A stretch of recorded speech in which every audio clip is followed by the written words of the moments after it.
All right, we are rolling now. Counting us down. 3, 2.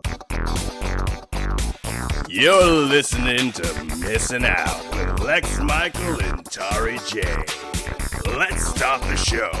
Hello there, Misketeers, and welcome back to Missing Out. I am Tauri J. I am Lex Michael. And if this is your first time listening, what we do here is we introduce each other to different media, whether it be movies, music, television, spoken word, books, experiences, things that have built us up as people, and we hope that in sharing it, it builds you up. We are the retrospective that is introspective. Introspective here having the meaning characterized by or given to introspection, the examination of one's own conscious thoughts and feelings. I know what words mean. Don't patronize me. Today, oh my gosh, guys, we're joined by Markeia McCarty. Woo! Woo! Yay! Thank you for joining us. Yeah, fun stuff. I'm looking forward to conversating it out with y'all. Oh yeah, and you brought us Netflix's Lemony Snicket's A Series of Unfortunate Events. We're going to be talking about season 1, so we're going to leave a little mystery in there.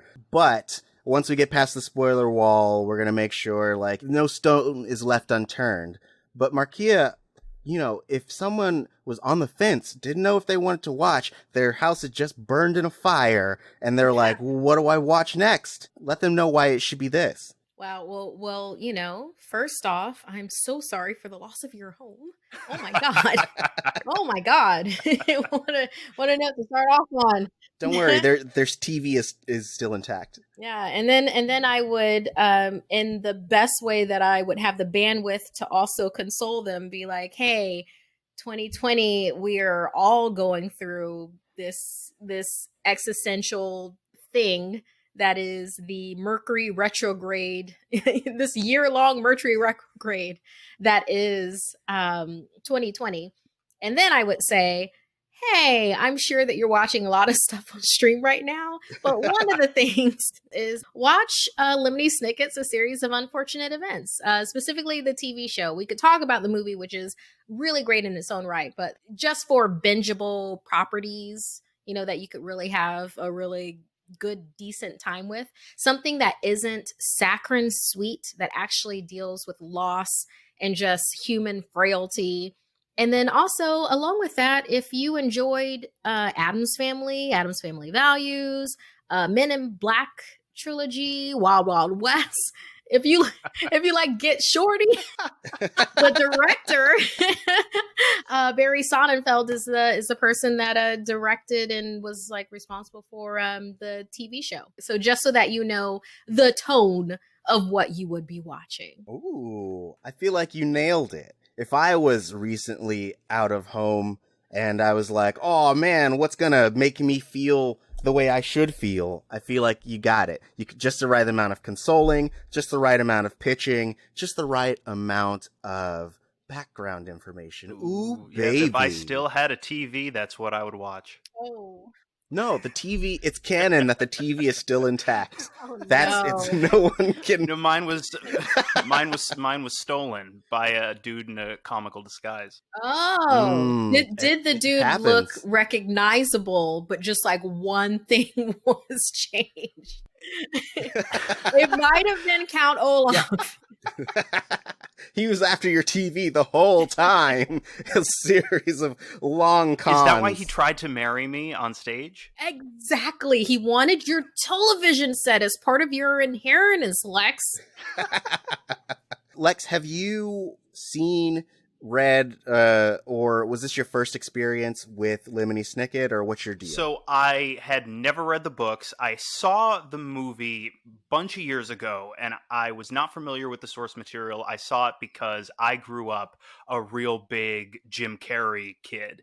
And so whenever he does a movie where he sort of brings some of that energy that he brought in the 90s, right? Like Sonic the Hedgehog. Say what you will about the Sonic the Hedgehog movie. I would say it is worth watching because that is like pure unfiltered 90s Jim Carrey.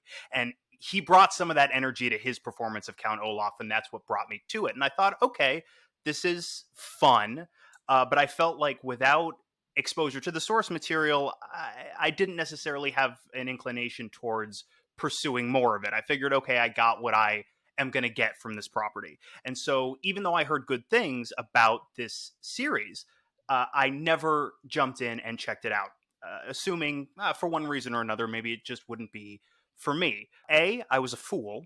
B, Markeia, thank you for showing me what a fool I have been. As it turns out, not only do I really, really dig what they are doing with this show, it turns out to have been, I think, exactly the show that I needed on an undefinable emotional level right now. So I'm a fan. I'm a quick and easy convert to this show. Aww. Yeah, I like that because it's like, seriously, when I stumbled across this, and at first, yes, I definitely stumbled across the movie first. Well, no.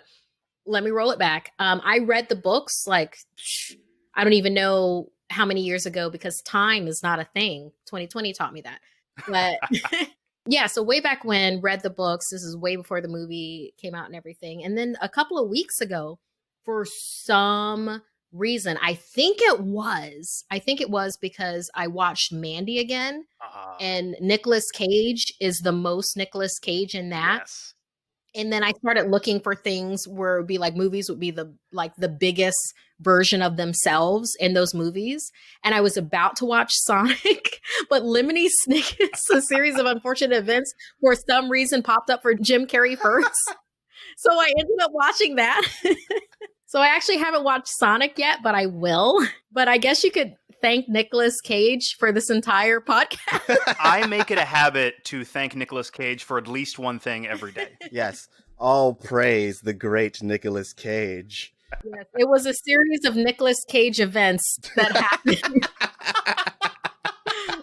Oh man, I had never seen the movie nor read the books. I had heard about them, and my roommate was super into the show when it came out, and she would tell me how dark and weird it was, and I was like, I'll put it on the list. And now you've given me a chance to really get into it, and I got so into it that I was like, can I finish this in the time allotted? And I was like, I can't, but I'm gonna go back as soon as we are done recording. Then I also started looking into the book series, and so like the series itself covers essentially each book is covered by a 2-part episode of the show.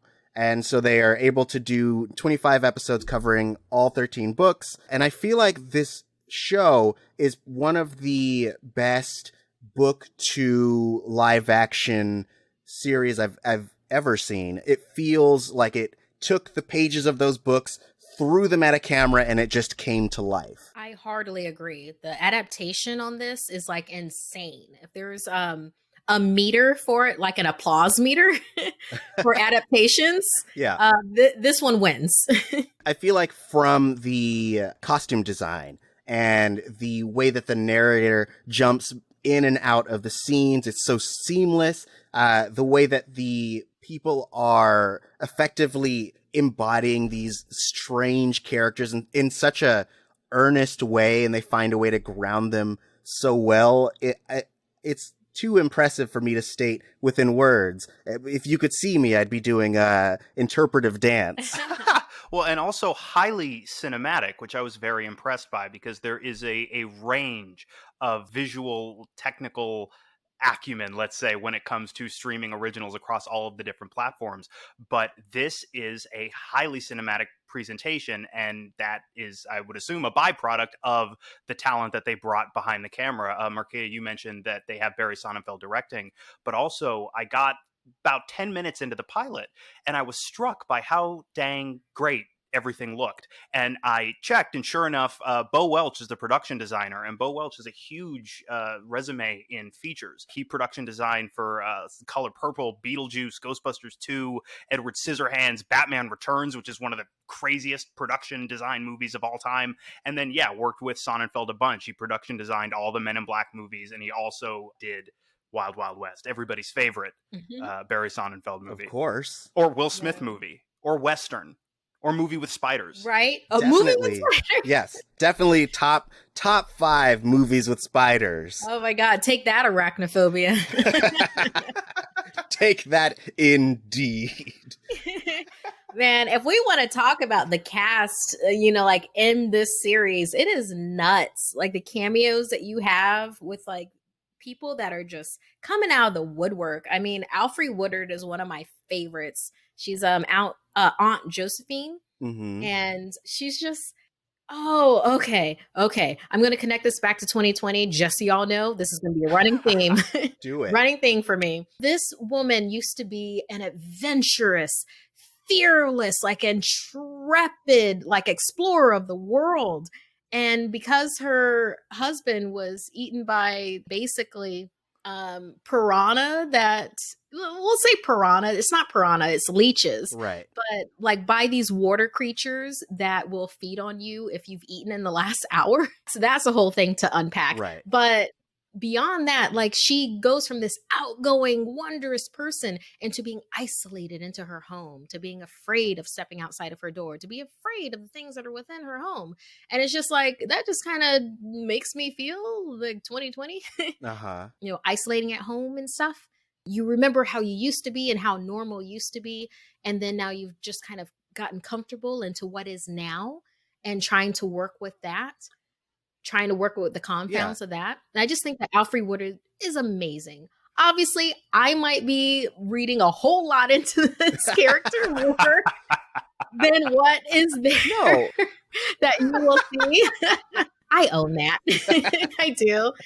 But along with that, I mean, you have Neil Patrick Harris as Count Olaf, and he is just having such a good time. And I love when I see actors having a really good time. Yeah, I feel like he's allowed to play the most out of all of these characters. Like, and I feel like his talent really enhances the like through line of how villainous this character is.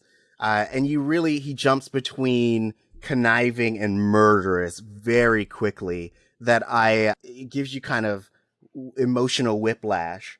But he never loses the character. Even when he's like layering on other characters, like there's still the underline of Count Olaf. Yeah. Yeah, he feels also sort of grounded and centered in himself in a way that I think Jim Carrey, as is his wont, doesn't necessarily. Jim Carrey feels like very much a cartoon character wrapped in skin, and the skin can barely contain the cartoon character.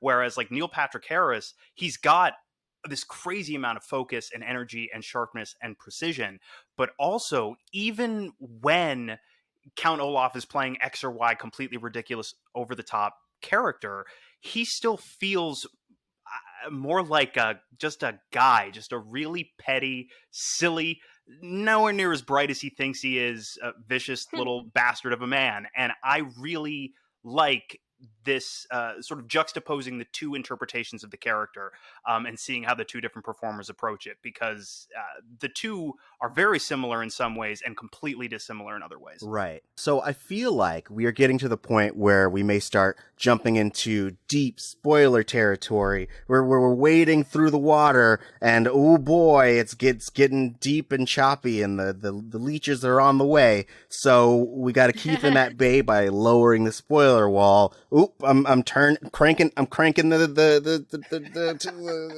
Oh wow, there's an actual wall coming up in my office right now. What the? Really high effects. Sorry, how did you do this? A lot of money. It's like something out of Super Mario Brothers right now. Just don't go beyond it because there's a Wampa on the other side. So while we are lowering this wall, we want to take this opportunity to let you know that you can see the show if you haven't had a chance to on Netflix. All 3 seasons are there. It's a complete story. So they go from book 1 to the end, which is episode 25. So highly recommend. While you're here, while we're giving you time to cut off if you don't want to know anything about the movie before going into it, you can go onto Apple iTunes. Well, I guess it's called Apple Podcasts now. Leave a rating and review. It really helps us get to the top of the charts, helps other people find us. As you know, the most potent form of marketing is word of mouth. So use those typey fingers to let people know that you enjoy the show. And we will come back to talk about all the spoilers, the themes, the characters, all of the things right after this break. If I may, right before break. Yeah. Just to those that are with us right now in the non-spoilery territory. And if you're interested in this show, the good thing about this is just like a K-drama, you will get a complete story that happens. You will get an ending. Don't worry about the type of ending that it is or where that falls in like your emotional spectrum. Okay. But just having closure and completion is winning. Okay, that's it. I think people will really take that to heart. I think that if they weren't sold before by your good pitch, they were like, K-drama, there. Ooh, baby. All right, we will see you right after this. All right, we are back, and you know what time it is. Ooh, baby, my favorite time. It's time to bust a recap. So, I thought I would take it upon myself, Lex, unless you would like to jump back and forth, baby. Take it. Unless you get bored or tired. Like if you feel fatigued or dehydrated, you just send up a signal. Okay, all right. I'll take the baton. I'll prepare my flare gun. Lemony Snicket's a series of unfortunate events. It is narrated by a man named Lemony Snicket, and he is recounting the events that took place in the lives of the Baudelaire children. We have Violet. We have... Oh boy, I forgot his name and I'm stupid. We have Sonny. Stop laughing. What is the boy's name? It's Klaus. It's Klaus. It's Violet, Klaus, and Sonny. Violet, Klaus, and Sonny. Oh boy, You needed water already. No, you hydrated before you started. No, it's fine. It's like, think Klaus like Umbrella Academy, but not. I know. Like, I had it, and then my brain was like, we don't need this, right? And it just dumped it really quickly. All right, so we have the Baudelaires. We got Violet, Klaus, Sonny, and they suffered a loss. Their parents died in a fire. Their whole house went up in smoke. And now the bank is like, hey, we found this strange guy to come take care of you. And they're like, we have relatives. And they're like, I think he's related. Who knows? And so they go to stay with this guy. And he's like, do all my chores. You get all the worst things. And I just want your fortune. I hate kids. I hate you. I hate your parents. And I'm probably going to kill one of you guys. And they're like, ooh, that seems dangerous. And then they try to tell Mr. Poe, who works at the bank. And Mr. Poe is like the dumbest guy you've ever met. And so anytime they tell him, I guess he's not dumb. He just doesn't care to believe kids. And that's his big issue, is that he doesn't believe children. And so every time they try to tell him about the squalor that they're living in, he goes, nah. And so then Lemony's like, yo, I have a plan. I'm going to marry Violet. And because I'm her guardian, I can say it's okay, even though she's super young and below the marrying age. And everyone's like, hell yeah. And so they try to have Georgia. Sorry. Oh, yeah. That was completely unfair, and I retract that, and I'm sorry for any citizens of America, Georgia, that heard that, because there are other states that have a ridiculously low marrying age as well, and you should not take the brunt of that. That's true. But it would take us the whole show to list them off, Alabama. And so, if we were going to try to get Louisiana in trouble. That's a different show. I'm sorry for interrupting. Go right ahead. No, I like this game, Kentucky. But no, basically they stage it as a play and they're like, ooh boy, we're going to get this child marriage going. But they're foiled because Klaus is like, I read books, which is a reoccurring theme in the show, is that Klaus likes to read things and foil plans, and Violet likes to invent things and also foils plans. Sonny's whole thing is that she likes to bite things, and it also ruins plans.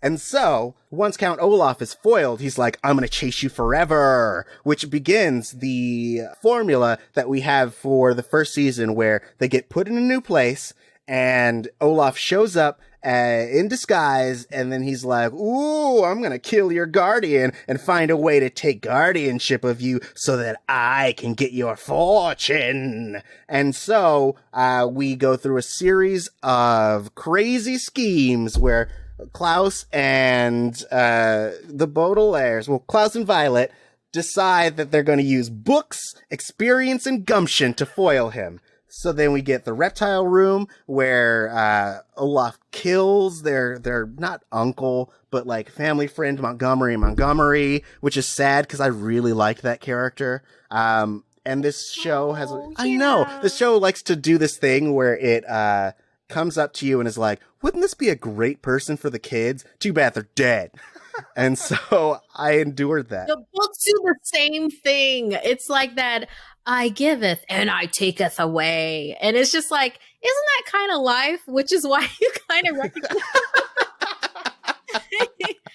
you know, not to get morbid or like existential or anything, but it's like, yeah, that's kind of life. We're to be like, hey, this would be a really good thing, but yeah, I'm going to take it away. There's a great thing after it, but I might take that away too, but there's a great thing after it.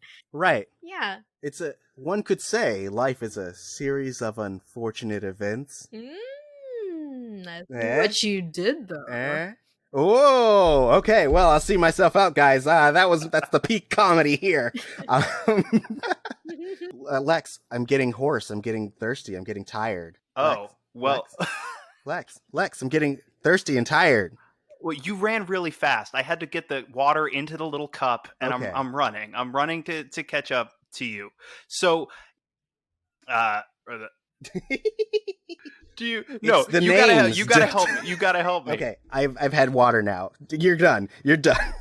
Okay, so now we get to Aunt Josephine, Markeia's favorite character, who is also my favorite character because she's super grounded and super understandable. Her state of affairs, but she is a grammar control freak, and she lives on the edge of a cliff in a small like lake town city, and her husband died, and now she's scared of the world around her, and she finds a new love, which is also tragedy because it's Count Olaf in a beard and a eye patch, which makes him completely unrecognizable. It's crazy.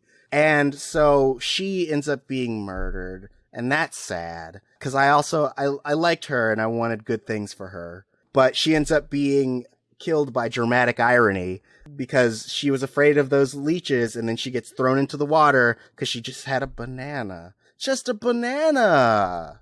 And then also, you know, corrected Count Olaf on his grammar, so then he just kind of why pushed her back into the water. You know what? I'm so conflicted on her death because on the one hand, if someone corrected me on my grammar and I had the opportunity and I was Count Olaf. I mean, I will say, yes, she was very rude how she corrected people's grammar because she was always like, no, you're wrong. It's this thing, and I hate you. And I get it because it's the thing that she became obsessed with. It's like if someone's just started anime and you were a horrible gatekeeper and they were like, oh man, I love the younger Elric brother. He's a robot, right? And you're like, he's not a fucking robot. He's a spirit inside of a suit of armor. It's the same feeling. I get it. Okay. Elric aside. Yeah, well, I'm not going to tone police or anything, but yes. But I just know that I can't with people that correct grammar like that. But for her, like in general, and just like expanding it out to the other Guardians that they do, and I'm restricting this to the first season that comes with Lemony Snicket in general, and you just have these possible Guardians, and it's like they're great except for this one big thing, and that just kind of seems to happen with all of them in this Uh-huh. in this first season, except for no, it happens with all of them. I was thinking of Miserable Mill, which you hit like in the later part of the season, where it's like their guardian isn't necessarily a person Yeah. so much as it is that they are they are child labor. Uh-huh. Along with everybody else though, but they do have Right. a what is it? They have a sympathetic ear with the co-partner of Miserable Mill. It's not called Miserable Mill. Oh my gosh, what is it called? Oh, Off the top yes. of- Lucky Scent or Thank Lucky you, Smells? Lucky Smells, which is a Yeah. lumber company, not like a cigarette company, which I was the first thing I would think of with Lucky Oh, Smells. of course. Because of Lucky Strike. Great. Yeah. Yeah. Miserable Mill is the episode name. Yes, part 1 and part 2. Yeah, Yes. they got that alliteration for y'all. Hell yeah. So you bring up those two characters, and it feels like they were heavily implying that they are romantic partners, but never go out of their way to overtly state it. Am I reading that correctly? I'm sorry, which characters are you talking about? Sir and his partner. Oh, I actually really appreciate that. I hadn't thought of it in that way. I thought of it as one. I thought as Sir, like taking advantage, like a lot of advantage of his partner. Right. Oh my gosh, what was his partner's name? Yeah. It was Rhys Darby, who was Charles. So yeah, wow, Sir and Charles. Charles needs to do better for himself. Oh, Because 100%. Sir does not appreciate him. Totally taken for granted. Yeah, that relationship was, I would say, toxic as hell. Yep. Even if it wasn't romantic, which I feel like was the heavy implication, they have such a gross, like, not even codependent, because maybe codependent. The way that Sir treats him basically like a lap boy who's just there to do his errands and make him omelets, where it's like Charles deserves so much more respect, and he cares about the workers, and he cares about like the business itself, but he doesn't get the ear of Sir because Sir doesn't respect him, and I hate that. Yeah, but you know what? The thing of it is that Charles is not without power. He's just, kowtows to Sir, and it's like he could have changed things around. And I'm talking about Charles in this instance. And he kind of chose not to. Like I said, these guardians could be great if it wasn't for one big thing. Right. One big thing, which I just think like, is that adults in general? That's just it is all of though. I us. feel like it's usually not just one big thing. I mean, but usually it is. There is always like a thing that you're like, oh man, this person is like, even the people that you love, you're like, I love this person in spite of these faults. And because like no one's perfect. And so I like that the Guardians do have, I would say, a spectrum of acceptable to unacceptable faults. Like Montgomery, his big thing was that he's just obsessed with reptiles and he's real quirky. And like, if you hate reptiles or you're scared of them, then like, that's a big unacceptable fault. But if you're like, oh boy, I love snakes, then effectively, like, that's a bonus. Whereas like, you get to the middle ground of, Aunt Josephine, and she, she's going through stuff. And so her like big thing beyond the grammar piece is that she is basically, recovering from trauma.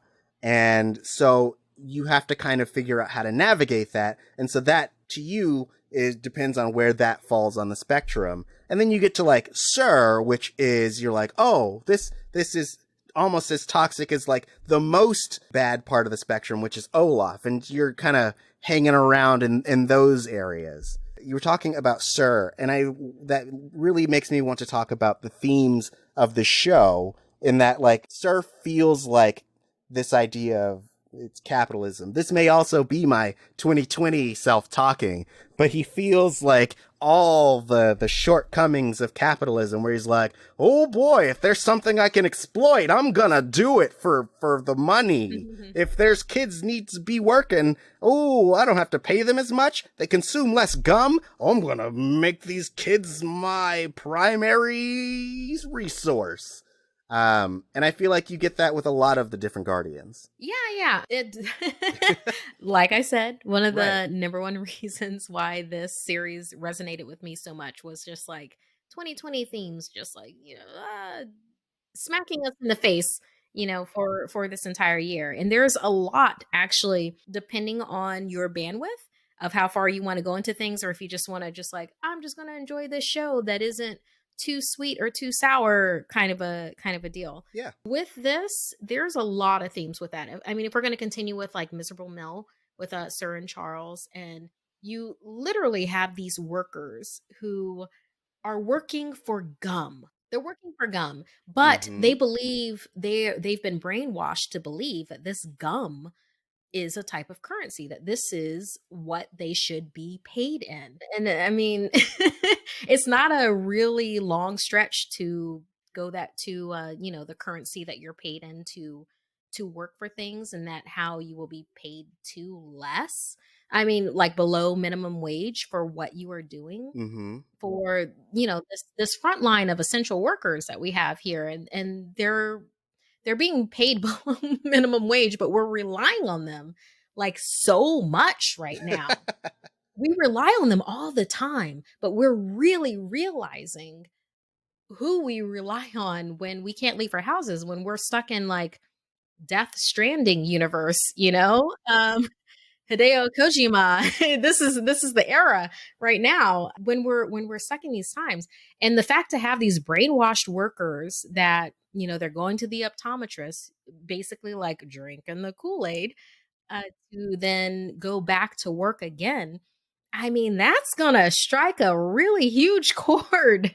I'm so glad that they break free. And it just makes me think of the ways that we're trying to break free this year. Yeah, beyond the scope of like essential workers, like even when things weren't in crazy pandemic times, like it also speaks to the general corporate culture where the gum is produced from the trees that they are destroying, right?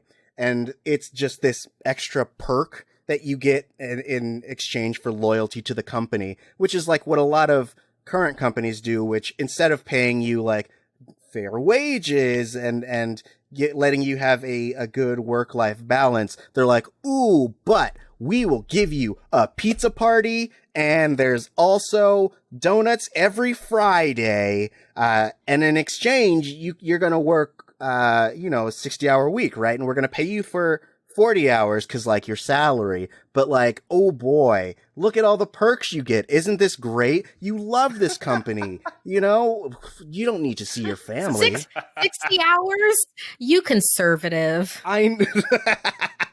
And I realize I just got real deep for this wacky podcast. I regret nothing. Oh boy, that's on par. That's what we do here. I have been sitting here patiently waiting for the wackiness to cease so that we could have some real deal, no bullshit grown-up talk.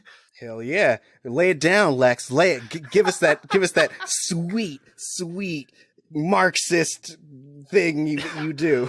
No, do you know what it is, though? I mean, look, I agree wholeheartly with everything both of you guys are saying, and that's why I have been so content for a couple of minutes to listen to you guys, because I said, at the beginning of this conversation, I felt like this show, very unexpectedly for me, was exactly the right show for me on an emotional level in this moment. And it's all of the things that you guys are talking about where, of course, Lemony Snicket, when the original books were written, could not have been writing with our current situations in mind. But so many direct lines from these story elements, these themes, what these characters are experiencing to a version of what we are all experiencing in the present.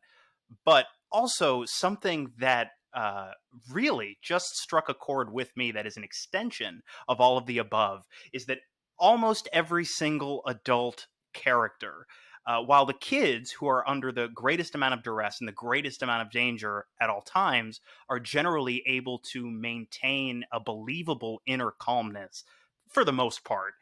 Every single adult, or almost every single adult character, seems to be battling aggressively, and it's a losing battle with these just awful, crushing inner demons and regrets and sadnesses, and they're just so barely keeping them together. And something about that, I don't know, something about that just strikes a chord with me. I don't know what it could be.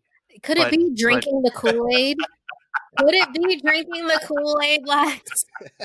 Could it be the entire theme of this podcast?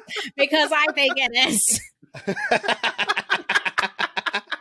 I mean, but that's a big theme from what I remember, the books, and also throughout the show, is this idea that these kids, they use furthering their education and their knowledge to solve problems, whereas the adults tend to just let authority, they blindly believe in the authority around them and everything that people who are adults and who are supposed to know what they're talking about are telling them, whereas like these kids are providing actual factual proof, and they are not being believed because they are kids, which is, for me, frustrating for them. But they're handling it, as you were saying, Lex, with such an amount of dignity and like calm restraint that you have to respect it, but also you got to feel bad for like these kids having to grow up so quickly. Oh, absolutely. Yeah, no, it's so unfair. It's so unfair, but everything is a whole lot of unfair. One of the things with that I run into with my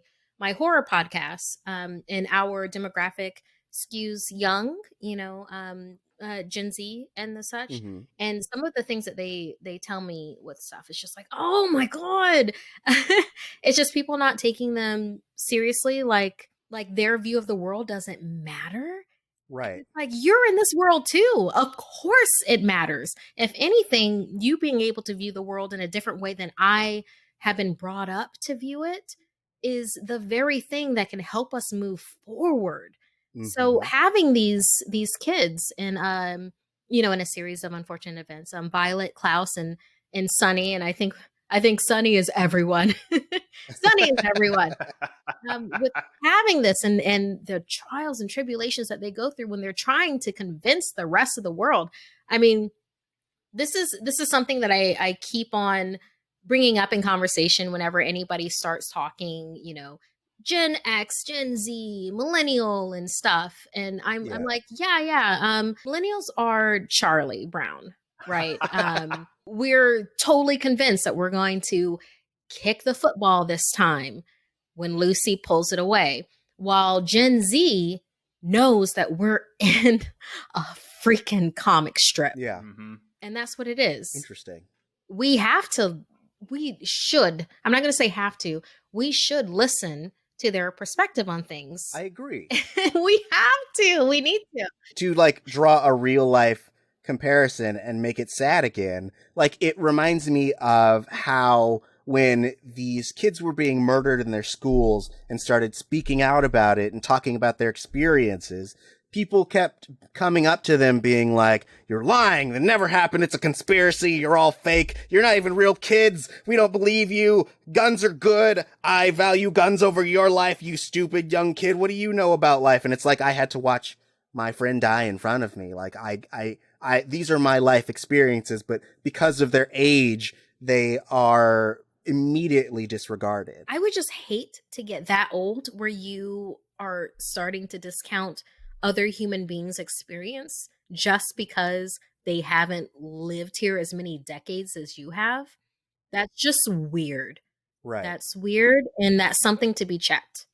And I'm gonna stand by that, and I will gladly be checked on that if I forget that. Everyone's going to tweet you in like 20 years and be like, yeah, Be like, hey. Yeah, I think that there is a degree within some people of I need to do everything possible to ignore the bad thing, pretend the bad thing isn't real, because if I acknowledge the bad thing and I then do nothing to stop the bad thing, I am then complicit knowingly in the bad thing, and I wouldn't be. So the bad thing must not be real. And yes, Markeia, I agree with you. People should check that shit. Well, we all want to believe that we're not bad people. And in a way, I kind of feel like movies and books and television and politics have kind of painted that in a certain way where it's you are Mhm. good or you are bad. And if you're with us, you're good. And here's the ways that you're good. And if you're not with us, these are the ways that you're bad. And it doesn't work like that. Good people do bad things, bad people do good things. Mm-hmm. And even just saying good or bad people is not accurate. It's literally a sum of these experiences that we do. And one of the things that I live my life on is trying my best not to do irreparable harm to others. Yeah. Mm-hmm. I know I will hurt others, and I do not mean to in the best case of it. But I never want to cause irreparable harm to others. Right. So bringing that back around to the lightness that is a series of unfortunate events by Lemony Snicket, season 1 in particular. Yes. Going back to my point of Sunny being all of us, where I enjoy the character of Sunny so darn much, y'all. Sunny Baudelaire, for those that are joining us in this spoiler event and are not really sure who she is or the glory that is Sunny, her major talent is biting things Mm-hmm. and biting things with purpose. And I just love a character that it's like she's so integral to so many things, and it's literally because she is doing what she is put on this earth to do at this particular time. Sunny is the Beyonce of a series of unfortunate events. That's a hot take. It's a real hot take, and I like it. I'm going to use that to warm up my tea. It's so hot.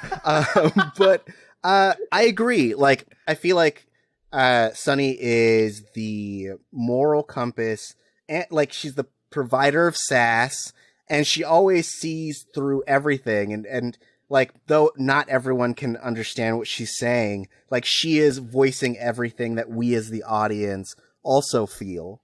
I also love how just wickedly clever she is. Like, there's a moment in the second episode where she's trapped in a cage and she tricks the man with hooks for hands into bringing her to the theater because she kept beating him in poker. She got so good at poker. Oh my God. Oh, girl, she's a hustler. She's been playing poker for years.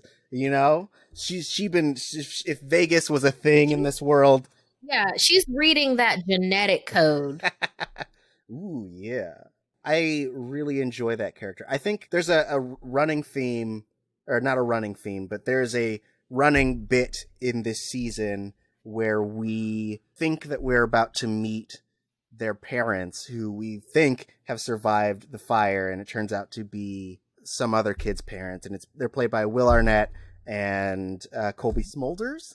I just wanted to say that I really liked that twist because I kept being like, "Oh man, they're gonna come get their parents," and then the show / book did it to me again. It was like, "Hey, do you like that rug under your feet?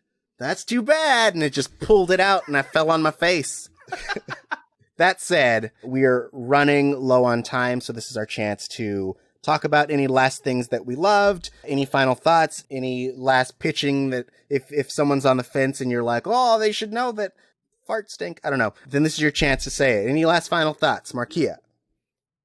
Sure. I mean, Montgomery was brought up a few times. For those that aren't familiar with the cast that's involved, that's Asif Mandvi, You might know him from The Daily Show. He was a correspondent on that for a bit. He's done a number of other things, I'm sure, but that's where I know him from. So that's why I'm saying that. Yeah, he brings a really nice warmness to that character. Along with that, episodes that I would recommend is like we brought up Alfre Woodard and Aunt Josephine a lot. That's The Wide Window, part 1 and part 2. I believe that's the 5th and 6th episode, I'm going to say. I don't think it was earlier than that. And with that, I just, like I already said, I really enjoy being able to resonate with the fact of this woman just being different during this different phase of her life. And I really, really enjoy her being scared of things in her apartment and then those prophetically becoming true. And it's just they mark on it a lot during the movie and a little bit less in the TV series, but it's still really good. You feel frustrated for her and then also working with her. So yeah, just have a good time with the series because it feels like such a 2020 thing to watch for me. I agree. Oh, also, Ooh. Montgomery, the actor played General or Commander Zhao in the last Airbender movie, which doesn't exist. Oh Yep. wow. Wow. Did y'all hear the creators backed out of Okay, that's another podcast. That's I another did, and I'm podcast. sad. Lex, do you have any last thoughts before we wrap up? I do. My thought very broadly is Markeia, thank you, A, for being here, but also B, for giving me a new show. I am absolutely going to watch the entirety of a series of unfortunate events. It really did. Like, it hit a very specific place within me that I feel needed to be hit at this juncture in the year of our Lord 2020 when everything is on fire and horrifying. This felt like okay, there's a little bit relatively early in the season where Patrick Warburton, as the narrator Lemony Snicket, pauses the story, as he does frequently. And he essentially says, you know, it helps him as he's going through himself, his research, his notes, the story of the Baudelaire children. When it becomes too overwhelming, when it becomes too emotionally suffocating, he puts down the papers and he has a sip of tea or another strong beverage. And it allows him to essentially decompress before, you know, returning to taking on that giant emotional burden again. And I feel like Netflix's Lemony Snicket's A Series of Unfortunate Events is my cup of tea or other strong beverage right now. I am really glad that I now have this show to watch, and I absolutely plan on watching the entire thing. Also, yeah, the cast of this is insane.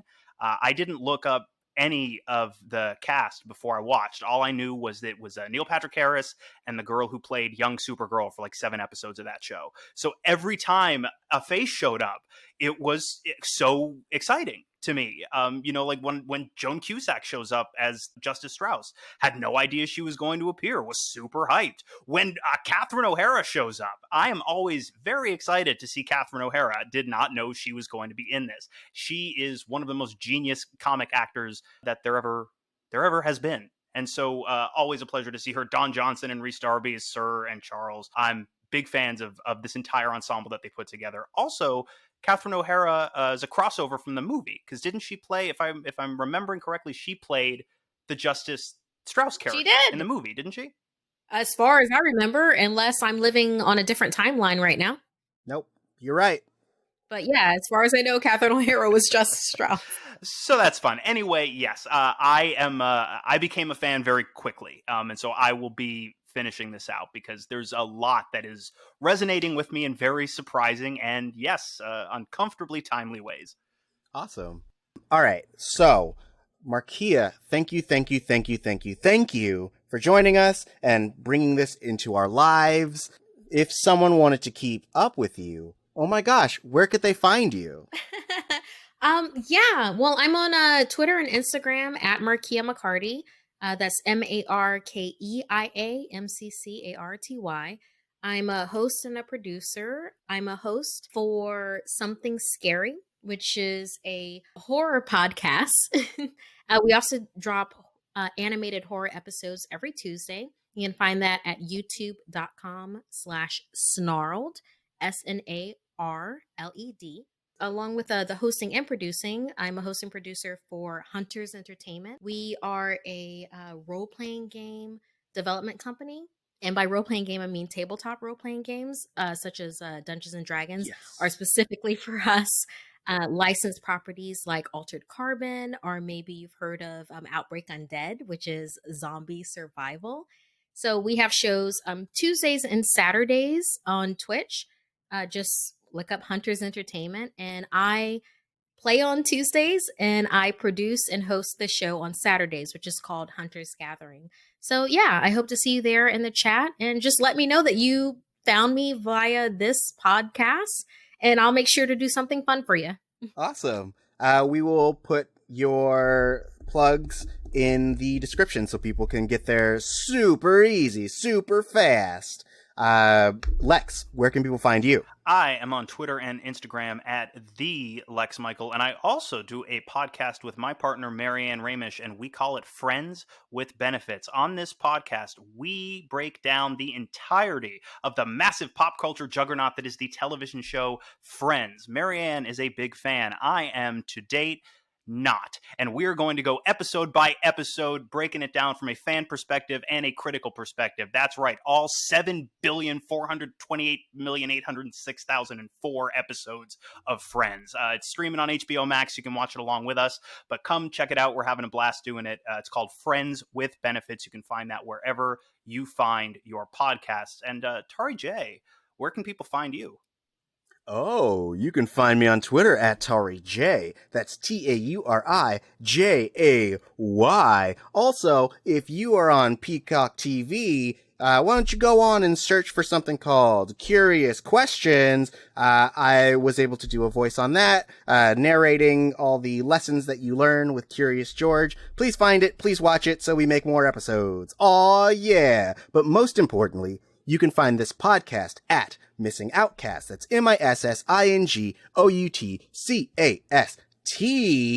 And next week, we are going to be continuing/concluding this month's theme, which is All in the Kool-Aid, with Priscilla, Queen of the Desert. And we hope that you stick around for that. And also, just one last thank you to Markeia. This has been a pleasure. Thank you for all the laughs. Thank you for all the joy.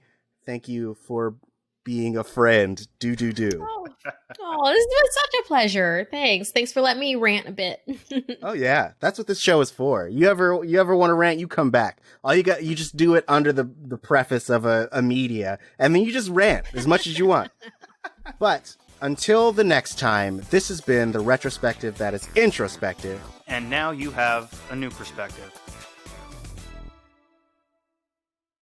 And I am back with the little paper cup of water, Tari. Glug, Drink this little cup glug, of water. glug, It's rainwater. glug, It's good glug, for you. glug, It's got glug. minerals. Okay, cool. Now to finish summarizing the show. It's so clean. It's so clean. Is that chowder? Hey, is that chowder over there? Nom nom nom nom nom nom nom. Nom nom nom nom. This is some good chowder. I don't know if I should say anything right now, but I'm enjoying this. He thinks it's chowder, but it's just rainwater with stuff in it. That makes it so much worse.